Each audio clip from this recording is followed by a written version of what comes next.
What's up, you guys? FlintEW here, and today I've got an Imbuement rogue build for you guys. To start this build off, let's go to our inventory. In our armor, we're going to want to socket rubies, and our weapons, we'll socket topaz, and our jewelry, we'll socket skulls. Right now I have hearts because of the seasonal event going on. Moving on to our aspects and our uniques. In our helmet, we have critical strikes with marksman skills, have a 54% chance to grant a free dark shroud shadow. In our chest, we have damaging a vulnerable enemy with a core skill, has up to a 17% chance to drop a healing potion. In our arms, rapid fire has a 42% chance to ricochet to another target. In our pants, you gain 0.25% increased armor for 4 seconds when you deal any form of damage, stacking up to 15%. In our boots, when you hit a crowd-controlled enemy, there's up to a 44% chance that crowd-controlled effect will spread to another unaffected enemy. In our bow, the first direct damage you deal to an enemy is a guaranteed critical strike. If you had maximum stacks of precision key passive when you cast a skill, you gain 24 energy. This can only happen once per cast. In our dagger, we have your core skills deal 36% increased damage when spending 3 combo points. Your basic skills using this weapon have a 30% chance to generate 3 combo points. In our other dagger, your imbuement skill effects have a 20% increased potency against vulnerable enemies. In our amulet, we have the rain of arrows is always imbued with all imbuements at once. And in one of our rings, we have you gain 22 of your primary resource for every 25% of your life that you heal. In one of our other rings, we have skills you deal up to 10% increased damage based on your available primary resource when cast, receive the maximum benefit while you have full primary resource. Moving on to our specializations, or what will be known as our potential. The potential for this build that we're going to want to choose is combo points. Moving on to our skill tree. Now that we're at our skill tree, we'll go down to our basic skills. For our basic skill, we're going to choose Forceful Arrow, 2 out of 5. We'll upgrade to Enhanced Forceful Arrow, upgrade again to Fundamental Forceful Arrow. Then we'll go to our core skills. For our core skill, it's going to be Rapid Fire, 5 out of 5. We'll upgrade to Enhanced Rapid Fire, upgrade again to Improved Rapid Fire. Then we'll go down to our agility skills, we're not using any. Move down to our subterfuge skills, we're not using any skills, but we will pick up the passive Exploit, 3 out of 3. The passive Malice, 2 out of 3. Then we'll move down to our imbuement skills. We're going to choose all 3 imbuements, the first one being Shadow Imbuement, 5 out of 5. We're going to upgrade to Enhanced Shadow Imbuement, and then again to Blended Shadow Imbuement. And then for our second one, it'll be Poison Imbuement, 5 out of 5.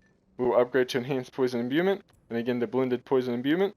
And then for our third one, and our final imbuement, we will choose Cold Imbuement. It'll be 5 out of 5. We'll upgrade to Enhanced Cold Imbuement, upgrade again to Blended Cold Imbuement, and then we will also pick up the passive Deadly Venom, 3 out of 3. The passive Shadow Crash, 1 out of 3.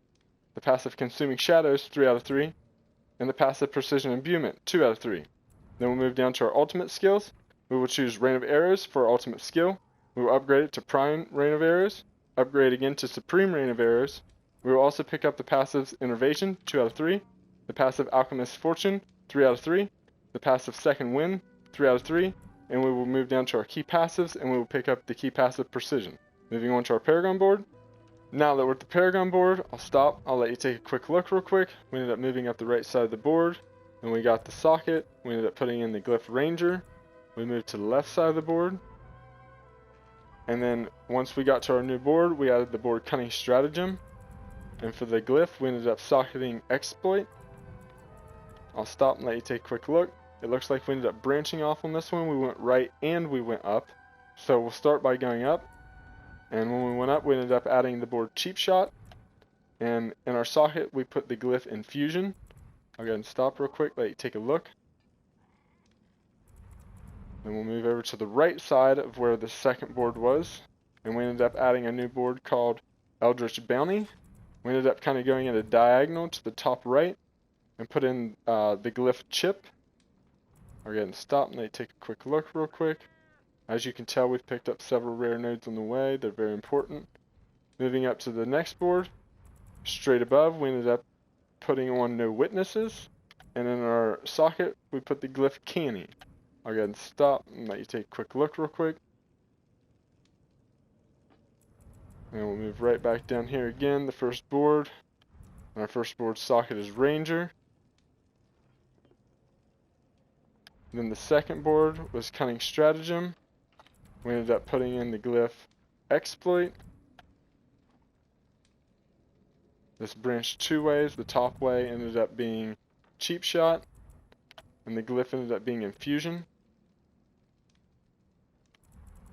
The other branch off was Eldritch Bounty, and the glyph was Chip.